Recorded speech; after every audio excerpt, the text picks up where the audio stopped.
Bu safargi she'rim kim haqida bo'lsin? Bitta aka haqida she'r aytdi. Xo'p, bu she'rni albatta akalaringizga yuborib qo'ying. Siz borsiz. Yashab yuribman kamsiz. Mening foydam uchun hakamsiz. Men tanigan dunyoda hamma akalarni zo'risiz akam.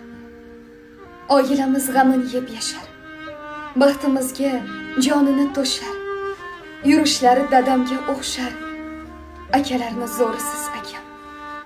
Bir to'shakda ulg'aygan edik. Bir tovoqdan birga osh yedik.